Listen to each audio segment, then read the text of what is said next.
periodo del cual yo voy a hablar es de 1850 a 1890. El hecho de que estemos viendo una fotografía del siglo XX, 1945, nos indica ya que tenemos varios problemas relacionados con el conjunto de las imágenes de las cuales tenemos que partir. Voy a volver a hablar de esta imagen, pero antes quiero señalar algo que es evidente en el mundo académico para quienes nos dedicamos a los ferrocarriles.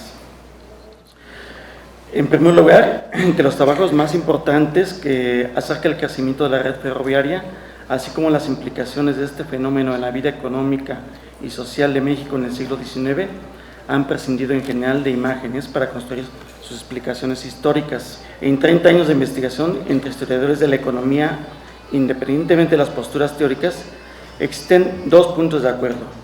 El primero es que en México del siglo XIX no existía capital ni capacidad técnica para construir los ferrocarriles, por lo que estos deberían traerse del extranjero con todo y el personal para instalarlos y operarlos. El segundo consenso es que los estudios históricos serios se realizan con base a las fuentes escritas. Por esta razón, en temas del ferrocarril, las imágenes podrían servir para tres cosas, Uno, adornar los productos escritos. Dos, para que autores menos serios difundan las ideas de los académicos. O tres, como estudios de tipo artístico que nada tienen que ver con la historia científica de tipo económico-social. Bien, mi ponencia tiene que ver con los resultados de una investigación en la que se exploran las posibilidades de las imágenes en distintos soportes y formatos, dibujo, grabado, pintura y fotografía, como fuentes de primera mano en la generación de explicaciones históricas sobre la técnica ferroviaria en la segunda mitad del siglo XIX. Bien, vamos a hablar de las imágenes y un primer problema al cual nos enfrentamos es de que existe una gran pérdida del patrimonio en imágenes relacionados con el tema del ferrocarril. En algún momento yo he reseñado cómo parte de este patrimonio fue a dar a la basura literalmente, otro ha sido vendido y existe además una gran parte del que está en los acervos sin conocerse exactamente de qué se trata. Entonces estamos hablando de un patrimonio, uno totalmente perdido y otro que está, digamos, medio perdido en el momento en que está en lugares donde no se ha clasificado convenientemente. Por eso, parte de las actividades a las cuales me dedico es no solamente a estudiar fenómenos sociales con imágenes o a partir de imágenes, sino también a tratar de la problemática de los archivos, especialmente los fotográficos. Lo que voy a hacer en esta presentación es hablar un poco de las imágenes, de cómo es que se generaron, pero sobre todo, en la medida de que hay especialistas que han hablado ya del grabado y van a hablar de la fotografía, ahorrándome un poco de trabajo, me interesa colocar las imágenes, distintas imágenes con distintos formatos, para hablar en primer lugar de problemas de la interpretación de estas imágenes, en segundo lugar de fenómenos que podemos entender de la técnica ferroviaria a partir de estas imágenes y finalmente una propuesta de explicación de por qué tenemos una idea sobre la técnica ferroviaria mexicana del siglo XIX. Es decir, me parece a mí que tenemos que dar una serie de pasos. Uno de ellos será construir nuestras fuentes, no buscamos información en los acervos, construimos fuentes, que esta construcción de fuentes tiene que ver con objetivos precisos de investigación y que a la vez estos objetivos de investigación están en un ambiente social específico. Es decir, lo que nosotros decimos, lo que nosotros investigamos, las conclusiones a las cuales llegamos están siendo parte de una discusión más amplia de lo que está pasando actualmente en nuestra sociedad. En ese sentido, como les señalaba, la presentación está construida de estas tres maneras. La primera es que yo inicié el estudio de la técnica ferroviaria justo con documentos escritos. En el primer trabajo que realicé puse algunas imágenes, la mayoría del periodo, lo cual me alegra mucho sin saberlo, o no lo sabía y decidí poner este tipo de imágenes y otras solamente como ilustración en la medida que tenían que ver con lo que yo estaba hablando, las colocaba ahí. Cuando concluí esta investigación llegué a varias conclusiones sobre qué había sucedido en términos de la tecnología en el siglo XIX y me pareció importante buscar en distintas imágenes algo que pudiera explicar de mejor manera estas conclusiones a las que yo había llegado. Quiero adelantarles que la investigación, esta segunda, fue un poco menos fructífera. Me parece que ya un poco lo había señalado ayer Montserrat Gali, en el sentido de que hay cosas que vemos en imágenes que ya sabíamos, y son muy pocas las veces en las cuales nos encontramos imágenes de fenómenos que no nos habíamos percatado. Entonces, este fue el caso de los ferrocarriles, pero lo que sí me queda bastante claro es de que estas imágenes nos ayudan a entender cosas, a imaginarlas de una manera más precisa, como lo hemos visto en estos días. Yo decía que uno de los problemas de esta primera fotografía es su temporalidad bastante tardía de lo que yo estoy estudiando. Se trata de una foto de alguien que está tomando una foto que realmente existe en un archivo, pero me pareció bastante sintomática porque deberíamos de tener fotos de las fotos que se hacen sobre muchos temas o diarios de campo o muchos elementos de los cuales carecemos. Así es de que esta foto está muy precisamente con datos muy precisos de la fábrica Baldwin de locomotoras en Estados Unidos. Es una fotografía de roster, es decir, cada que se producía una locomotora en esta fábrica, lo que se hacía era ponerle frente a las instalaciones y tomarle una foto que iba a parar a los archivos de las empresas ferroviarias. La mayoría de los constructores de ferrocarriles, de material de ferrocarril, hacía esto, hacía fotos de rosters.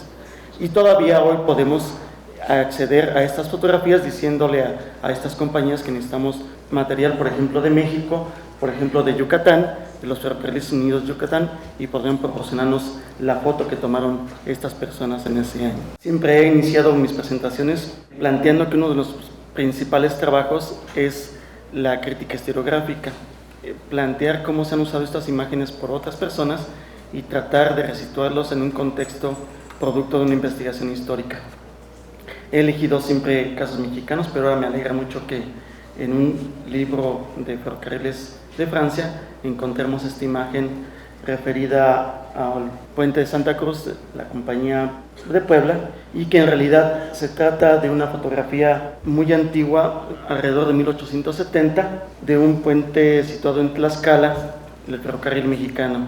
Es decir, que mucho del material producto de esta utilización como obra de arte o ilustración, del cual todos hemos sido partícipes, origina que se encuentre en determinados acervos o libros con cualquier tipo de datos, ¿no? Aquí nos lleva de las Antillas a Tlaxcala. Obviamente aquella fotografía nos presentaba más elementos en la medida de que había material rodante y otro tipo de elementos, y necesitamos contrastarla. Tenemos distintos tipos de imágenes y ver cómo se construyeron y por qué se construyeron.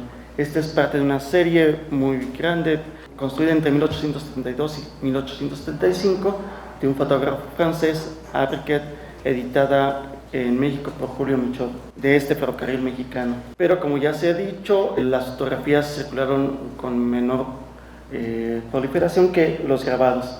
Este mismo puente fue registrado para una publicación periódica, Renacimiento, y lo interesante es de que se señalaba que este grabado venía de una fotografía tomada en el lugar. Si uno ve muchos de los elementos, podríamos ver parte del puente, las proporciones, pero el conjunto obviamente no fue elaborado a partir de una fotografía, como lo veremos más adelante.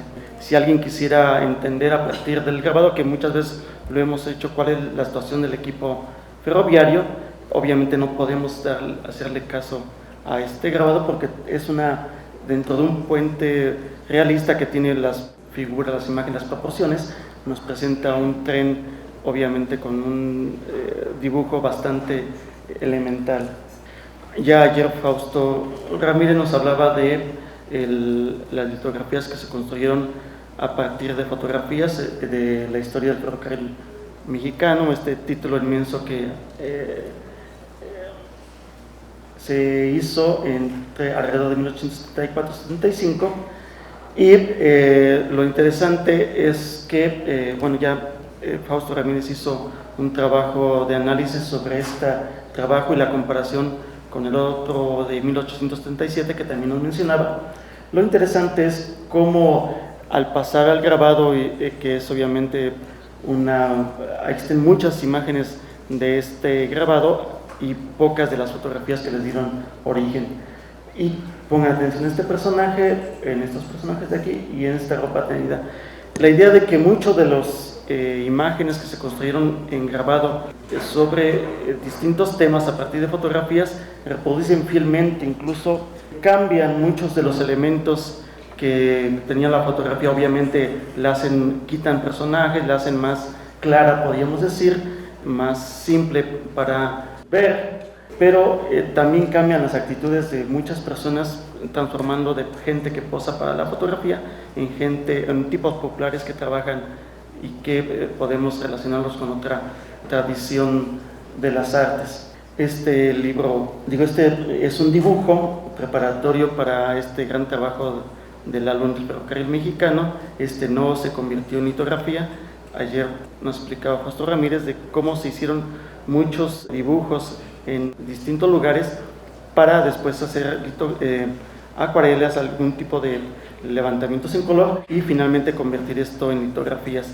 Algunos de estos dibujos no se convirtieron en tal, sino que quedaron como un registro importante de este ferrocarril en un momento dado. Como todos sabemos, a diferencia de esta litografía que reproduce fielmente las cosas como si nos viéramos a partir de una cámara fotográfica, otro lo que hace, y la litografía que pudiera haber sido producto de ella, como es el caso de una que sí se publicó de la estación de Orizaba, lo que hace es superponer distintos elementos de la composición para llevarnos desde la locomotora que estaba y que vimos hasta un punto muy lejano de instalaciones que no aparecen en ninguna imagen o en ninguna imagen que yo haya visto. Es decir, este tipo de instalaciones que eran como no la estación de pasajeros, que fue lo que más se difundió en esta obra, sino las instalaciones de los talleres, una mesa redonda, el tinaco del agua, un tipo de talleres, son las que no aparecen más que en este tipo de levantamientos de dibujo.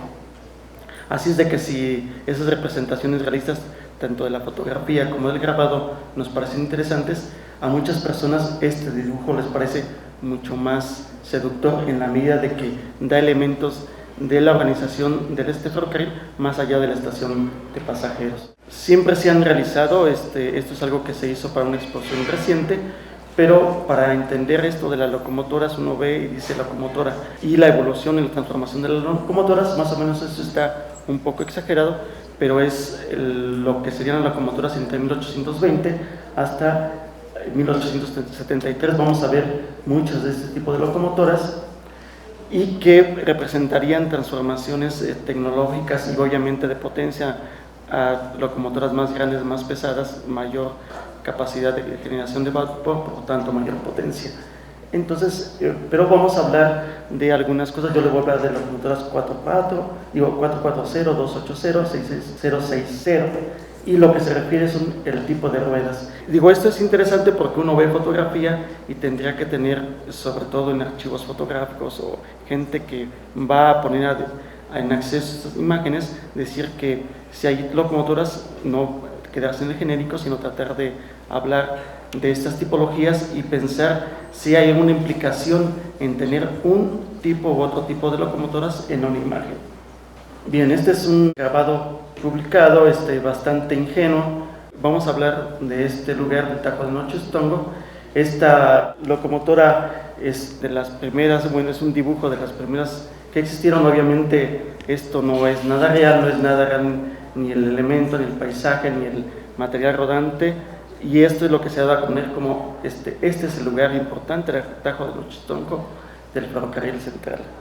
Es en el mismo lugar, con el tipo de material rodante hacia 1883, y es interesante porque las hemos visto muy reproducidas como obras de arte o fotografías muy bien logradas, siendo que lo que nos muestran es una serie de contravenciones a los reglamentos de la operación de ferrocarriles de la época.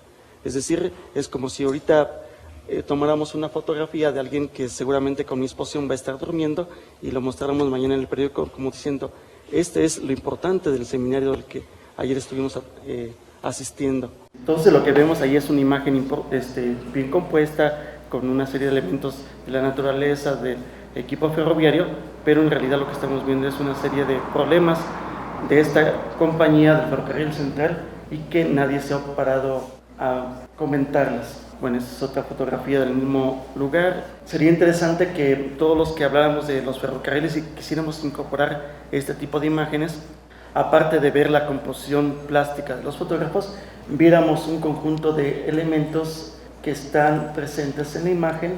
Ahorita voy a hacer un acercamiento para que veamos, y entonces hablamos de imágenes bellas, pero también de una serie de elementos para la historia del ferrocarril que sería importante reconocer. Por ejemplo, hay una discusión, yo decía, sobre la tecnología ferroviaria, y uno de los puntos que les parece a muchas personas como incontrovertible es la inexistencia de carbón en nuestro país, y que eso obligaba a la importación de este tipo de mineral, y que por tanto eso traía bastantes limitantes.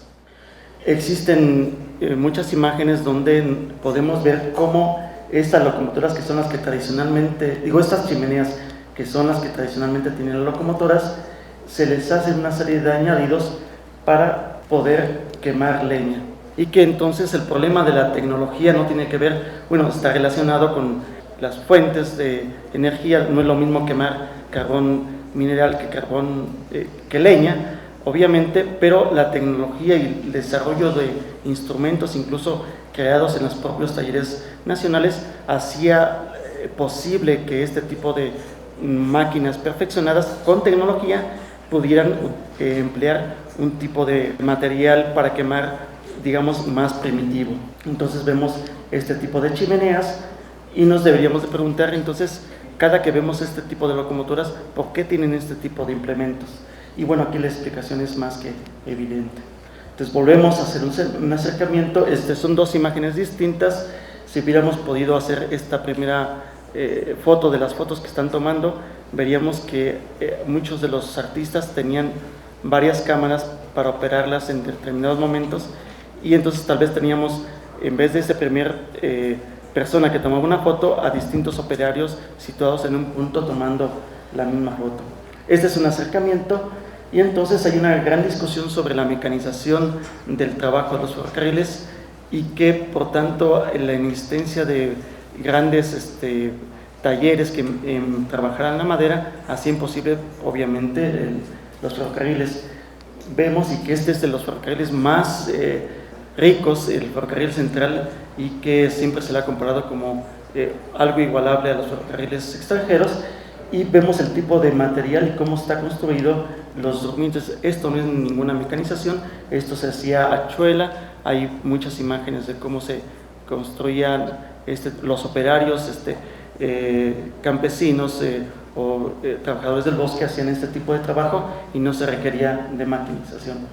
Vemos una locomotora que quema con una chimenea que quema leña, el material, y esto es lo que yo les hablaba de el problema que tuvo esta compañía del Ferrocarril Central durante muchos años, porque obviamente para avanzar y para operar su ferrocarril jamás le dieron un espacio suficiente para el paso. Hay reglamentos y hay muchos reportes en los departamentos que se encargaban de revisar el funcionamiento de estas líneas ferroviarias, donde decían que esto no podía ser, es decir, tenía que haber un tajo a 45 grados y darles espacio, porque había muchos desprendimientos en esta zona.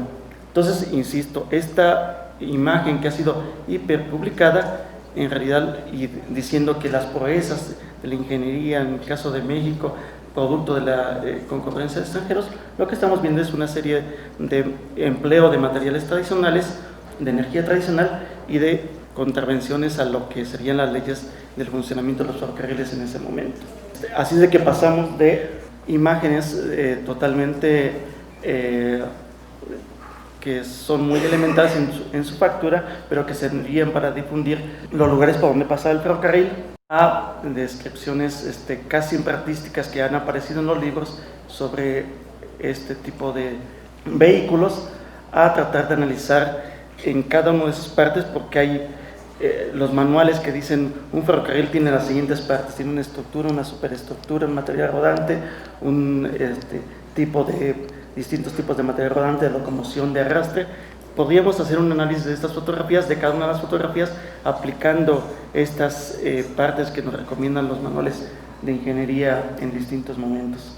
Bien, ya se ha comentado sobre el tipo de papelería que tenían las compañías y cómo en esta papelería se incluían algún tipo de grabados. Este es la parte superior de una hoja membretada en la cual la compañía de ferrocarriles del distrito respondía algo al Ministerio de Fomento, pero vemos la Catedral de México y vemos una representación muy precisa de lo que serían los tranvías de mulitas. Hay que comentar que esto de los tranvías de mulitas, que se ha presentado como algo que existía desde 1857, en realidad es una cosa tardía, hacia 1875, lo vamos a ver en el equipo, lo vamos a ver en el tipo de funcionamiento, en el tipo de servicio, y que en realidad lo que siempre nos han dicho de que se trata de tranvías de mulitas son ferrocarriles que aquí llamaríamos interurbanos, de cercanías en otros lugares, y que corresponden a distintos tipos de equipo ferroviario, y que esto se puede ver en las imágenes. Así es de que pongan atención en esto. Son 4 rueditas montadas en un vehículo montado sobre 4 ruedas. Este es de los que se han dicho que era un ferrocarril de mulitas, el ferrocarril de Tlalpan. Hay muchos trabajos que se han escrito sobre esto, la mayoría en términos anecdóticos, narrativos, pero insisto, señalando que eran un ferrocarril de mulitas. Vemos aquí un accidente que hubo, vemos la locomotora que servía a este ferrocarril y vemos cómo el material que arrastraba era un material de grandes proporciones. Incluso en testimonios de la época, estos mismos vagones entraban a la Ciudad de México solo para los pasajeros y obviamente la mayor parte del tiempo circulaban fuera de la ciudad, y se les llamaba las galeras monstruo. Entonces, obviamente, esa es la razón. Un gran tamaño, están montados sobre 2 trucks más complicados y que no tienen nada que ver con los tranvías de mulitas. Otra vez el papel membretado de una empresa con una locomotora, pero había que tener cuidado, a diferencia de los ferrocarriles del distrito, que efectivamente existieron ese tipo de vehículos en determinados momentos de su existencia. En este caso lo que estamos viendo es una aspiración de este ferrocarril, que ya no me acuerdo cuál es, pero es un ferrocarril de Puebla, y que siempre estuvo dentro de su papel membretado esta locomotora de vapor. En realidad jamás se trató al ferrocarril de Puebla, de Izúcar, de Matamoros, jamás tuvo locomotoras de vapor, siempre se fue servido por tracción de sangre, y lo que hizo fue retomar más bien una imagen que se publicó muchas veces en manuales de ingeniería y también a nivel más amplio de esta locomotora. Esta es la misma que aparece allá arribita y que obviamente nunca circuló en ese ferrocarril y nunca circuló en México siquiera. Ya vimos ayer elementos del grabado. Este es un grabado. El Instituto Mora publicó el catálogo de imágenes de Ignacio Cumplido, un empresario mexicano. Entonces uno iba a su establecimiento y Ignacio Cumplido le decía: bueno, vas a poner algún anuncio, vas a anunciar algo, aquí está mi catálogo de ilustraciones. Uno podía elegir, pues yo quiero esta para ilustrar lo que yo quiero decir. Y eso se puede ver, hacer un seguimiento en las publicaciones ya editadas de Ignacio Cumplido, y uno puede ir al catálogo y hacer una relación entre este catálogo de grabados y los grabados que aparecieron publicados en libros, folletos, periódicos. Nos dice que es la estación de San Luis. Está un poquito cortado, el Ferrocarril Nacional Mexicano, pero como todo el mundo sabemos que San Luis está situado, es una ciudad del norte del país, medio desértica, y aquí hay otro trenecito con un puentezote y barco muy grande. Obviamente esto no es San Luis, y este tipo de imágenes las podemos encontrar en cualquier latitud de México. Simplemente se le cambiaba esto y se le cambiaba esto, y decían el ferrocarril de Cuernavaca, el ferrocarril de cualquier lado. Entonces otra vez es un grabado al que existió este tipo de locomotoras más o menos, pero que no podemos asociar a ningún momento específico. Entonces la cosa se vuelve complicada porque cada uno de los grabados tendríamos que ver, investigar cómo fue producido, en qué circunstancias, y lo que yo estoy proponiendo es colocarlas en series en las cuales existan imágenes parecidas o imágenes del mismo fenómeno y que nos podían ayudar a entender de qué se trataba. Este es el escudo imperial de Maximiliano, y asociado a este escudo imperial una locomotora muy adornada. Este será, nos debemos de preguntar, una representación de algo que existía en México o simplemente es como esto de aquí arriba, una representación de ciertas aspiraciones. Y bueno, caminando nos encontramos con que esta es la locomotora de aquí abajo. Hay muchas representaciones de esta locomotora, billetes de viaje, acciones de ferrocarril, invitaciones, muchas representaciones de esta imagen. Y obviamente aquí está la aguilita, el tipo de chimenea bastante amplia y de una inclinación de cilindros que vamos a ver más adelante. Pero lo más interesante es de que yo siempre he tratado de pensar que lo que se ha hablado como más realista, más representativo de la realidad que serían las fotografías, siempre nos están ocultando algo. Y había que apelar a dibujos, a grabados, a pinturas o a otro tipo de formatos para entender qué está pasando en esa época. Y puede ser no tan importante, vemos la misma locomotora, es una pintura de Luis Coto, pero algo que no nos dice ninguna fotografía, y es que había un reglamento muy específico para cómo pintar los trenes en el siglo XIX. Si uno quisiera checar este tipo de reglamentos y compararlos con esto, y veríamos que esta locomotora y este vagón cumplen con todas estas descripciones. Es decir, se tiene que poner rojo en las ruedas, que las partes metálicas de bronce tienen que estar bien bruñidas, etcétera, etcétera, etcétera. Así es de que hay ciertos elementos de esta que sería como una interpretación o tomada como una interpretación de cierto autor, que es mucho más realista que esta fotografía en blanco y negro, que obviamente no eran así las cosas. Hay una discusión interesante sobre Luis Coto y su maestro Eugenio Lanesio, sobre qué es lo que estaba pintando en su momento. Altamirano, un liberal muy importante en México, criticaba las composiciones de los alumnos de la Academia de San Carlos, diciendo que le ponían mucho énfasis a ciertas cosas de lo religioso, y es muy interesante que Eugenio Lanesio, defendiendo estas pinturas de carácter religioso, tuviera un tratado sobre lo que significa la pintura de paisaje y la perspectiva como un asunto científico y que tiene ciertas reglas, y vemos los resultados de esas enseñanzas en su discípulo Luis Coto. Bueno, hay pinturas que nos ayudaría a conocer el proceso de su elaboración. Parte del patrimonio que se ha perdido en México no solamente tiene que ver con las imágenes, sino con los objetos físicos. Chile tiene su primera locomotora, Argentina tiene su primera locomotora, Barcelona tiene su primera locomotora, México desechó, rompió, tiró, recicló todas sus locomotoras, hasta creo que la más antigua que tenemos es de 1883. Así es de que 30 años de las primeras locomotoras en México no existen. Y claro, hay una discusión sobre cuál sería esta primera locomotora y no nos hemos puesto de acuerdo porque la documentación es escasa, y sobre todo porque, aunque existían fotografías que constan en inventarios, estas se perdieron. Esta es la estación de Veracruz, 1850, y aquí vemos a la primera locomotora mexicana arrastrando un trenecito.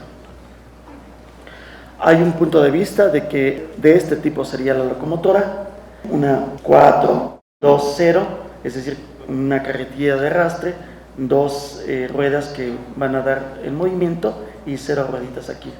Es una...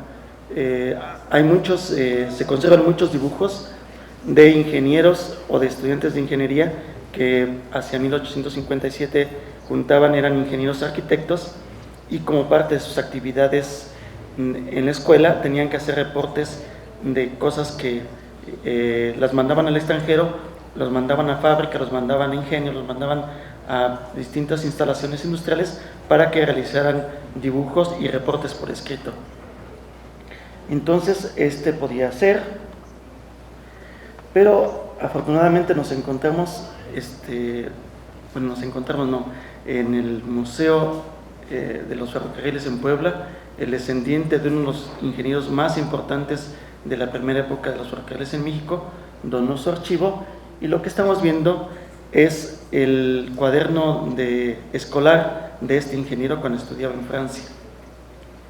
Y tanto las anotaciones que hay aquí como lo que hay en archivo nos permitirían, a mí me permiten afirmar que la primera locomotora que existió en México era de este tipo, una 2, y que en realidad esto vino después como un sistema más moderno que iba a perfeccionar esta antigüedad. Bien, este tipo de materiales es bastante valioso. Es un ingeniero que está haciendo un reporte para sus profesores lleno de anotaciones.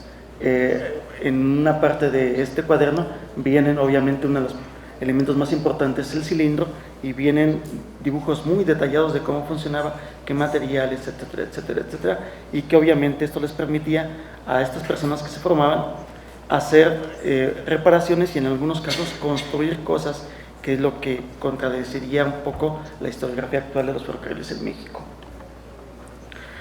Bien, hasta aquí estamos con este tipo de imágenes. Hay dibujos, hay litografías, hay pinturas, hay fotografías, y en todo caso me parece importante que para estudiar un fenómeno tendríamos que, si podemos hacerlo, ver estos distintos tipos de fuentes gráficas, construir series y construir también explicaciones a partir de relacionarlos con documentos escritos y otras que incluso generemos. Ya se dijo que el trabajo de campo, el trabajo de arqueología industrial es muy importante para, en todo caso, complementar lo que se está haciendo. Voy a pasar rápidamente a esta polémica sobre qué fue la tecnología ferroviaria de México en el siglo XIX. Tiene que ver, insisto, con la falta de carbón, la falta de mineral de hierro que se encontró ya hacia finales del siglo XIX en México, en Monterrey, por eso se volvió un centro muy importante. Antes de eso, el argumento de que no se podía construir nada era debido a la inexistencia de esos materiales y la inexistencia de capacidades tecnológicas y capital. Como sabemos, se han mostrado muchas de las máquinas, tanto de hoy y ayer, que se construían sobre madera, sobre estructuras de madera. Eso es algo que se nos olvida mucho, que el problema de la tecnología y el funcionamiento de mecanismos no tiene que ver necesariamente con estos materiales. Claro que podemos hacer una genealogía de madera, metal y ahora plástico o algún tipo de componentes más artificiales, pero que esto no debe engañarnos a que las propuestas de funcionamiento, las propuestas de cómo modificar cosas y cómo construir cosas tienen que ver con la utilización de ciertos materiales que tienen que ver también con realidades muy concretas.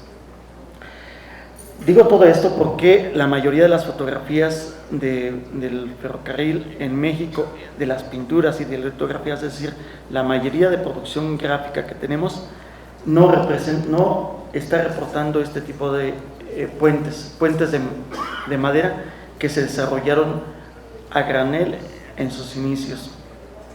Las autoridades fueron muy reacias a tratar de dejar que este fuera el material de construcción y siempre exigían que fuera un material provisional, porque lo que tenía que ponerse y difundirse, retratarse, litografiarse y dibujarse eran las maravillas de los puentes de metal. Y esto es lo que encontramos. Había que ser, como dijo ayer Montserrat Gali, de cuando hablemos de un tema, de qué universo de imagen estamos hablando. Entonces tendríamos que poner juntas estas cerca de 500 fotografías o imágenes entre fotografías, litografías y dibujos que se han juntado en un proyecto de investigación para crear una base de datos, y veremos que la mayoría de las imágenes, tanto de fotografía como de otras, tienen que ver con puentes de metal. Esto sería la excepción. Bueno, es el puente del viaducto de San Francisquito, por allá dice Ferrocarril Nacional Mexicano. Este es el mismo viaducto atrás, y la construcción obligada por el gobierno mexicano de un viaducto de metal. Estos están la coexistencia de los dos viaductos. Aquí está el antiguo de madera y el de metal. Insisto, esto fue producto de la insistencia de las autoridades de que las obras provisionales, es decir, de madera, tenían que sustituirse no porque no funcionaran, sino porque no eran obras adecuadas a este tipo de vehículos. Finalmente, el viaducto de San Francisquito, en su apogeo, solo y sin nadie que le haga sombra, y que obviamente son el tipo de imágenes que encontramos a cada momento. Ferrocarriles del siglo XIX, belleza igual a puentes de ferrocarril metálicos con o sin locomotoras o material rodante encima. Pero la modernidad siempre tiene sus asegúnes, así es de que este es el mismo lugar. Hacia 1920 se sustituyó el puente de metal por este gran terraplén con una apertura abajo para el paso del agua, y que, bueno, esto fue esta idea de la permanencia. Si uno lee más que las descripciones de los ingenieros, las descripciones de los ideólogos, literatos sobre el ferrocarril, hablaban de la permanencia de estas obras de arte del metal, etcétera, etcétera, y bueno, siempre es triste saber que también estas tienen su época. Este es el mismo lugar, hicimos un levantamiento de lo que sobrevivía de esos puentes que están aquí abajo, de verdad muy interesante, porque eran una serie de puentes en el camino hacia Toluca. Bueno, pero la realidad de muchas latitudes era esta: grandes viaductos de madera, puentes de madera, instalaciones de madera, sobre todo porque, como se ve claramente, el entorno lo facilitaba. Bueno, esto no es México, es Estados Unidos. Estoy haciendo una pequeña trampa porque lo que quiero llevarlos es de que estas ideas de qué era la tecnología en un momento y si es atrasado, moderno, tradicional o de innovación, teníamos que verlo en contextos muy específicos. Uno lee lo que decían los funcionarios en el siglo XIX mexicano y siempre hacían referencia al metal y sobre todo a la piedra. Entonces uno encuentra que en otras latitudes encontramos este tipo de instalaciones y de gran magnitud, y esto existía en los libros de la época, y que no nos hemos metido los historiadores de la actualidad. Cuando hablamos de que no había tecnologías innovativas, cuando no hablamos de que no había materiales duraderos, ¿a qué nos estamos refiriendo? Y obviamente no nos estamos refiriendo a que esto no existiera o que esto no pudiera desarrollarse, sino a otra cosa.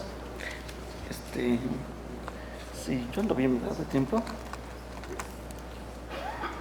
No, bien.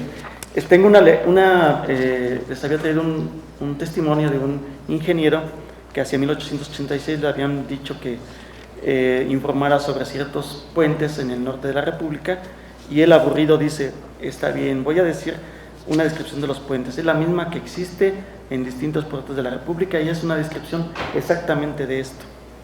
Sobreviven también, está en los archivos de Ferrocarriles Nacionales, los croquis y planos para la instalación de este tipo de puentes. Obviamente fueron hechos por alguien de habla inglesa, pero que son los planes de los ingenieros ferroviarios para cómo construir estos tipos de superestructuras. Este es otro, el de Laurel, igual de madera. Y pasamos al otro punto. Está por escrito este asunto de que nada en México se construyó hasta inicios del siglo XX. Hay una fecha muy precisa para decir cuándo se construyeron el primer material rodante, y que por tanto importábamos todo esto del extranjero. Sin embargo, en los archivos es posible encontrar reportes muy concretos de cómo los carpinteros locales de un pueblo procedían a reparar el material, o que había compañías especializadas dentro y fuera de los ferrocarriles para construir ese tipo de equipo. Esta es una fotografía de una fábrica muy importante en Nueva York que construyó los tranvías para todas las partes del mundo. para todos los estados de la República y para muchos estados de distintos países. Y esta es una fábrica mexicana más o menos contemporánea que se dedicaba a la construcción de material rodante. Digamos que esta es la fotografía de roster a la mexicana, un producto terminado frente a las instalaciones de la fábrica, donde se tomaba la fotografía de lo recién hecho, y este empresario lo que hacía era juntar estas imágenes para ofrecerlas. Tengo este tipo de tranvías, tengo este tipo de carros, tengo este tipo de etcétera, etcétera. Y estas imágenes obviamente contradicen esa idea de que no se construía nada en México. Hay mucho más al interior de las compañías ferroviarias, pero también existían esta taller de carrocería y carpintería, Moreno Montañés y Hermanos. Las anteriores eran fotografías de finales del siglo XIX, más o menos, inicios del XX, pero esta es una fotografía muy anterior, 1870, es Veracruz, y lo que estamos viendo aquí es justo no la construcción de uno, sino una serie de vehículos muy antiguos sobre 4 rueditas, que son no para transporte de personas, sino de pasajeros, sino son vehículos de carga. Entonces, una línea de producción que va aquí con los materiales necesarios para la construcción de esto. Estamos hablando de 1870. Mi amigo Héctor Lara, que es el especialista en los trenes, dice que esto que está aquí es la primera locomotora mexicana en un momento posterior a su primer uso, y ha hecho infinitos esfuerzos para tratar de tener una ampliación y ver de qué locomotora se trata. Pero digo, entonces existen testimonios gráficos y de archivo que contradecirían esta idea de que nada se construía en México, porque no había tecnología, porque no había capacidad, porque no había materiales.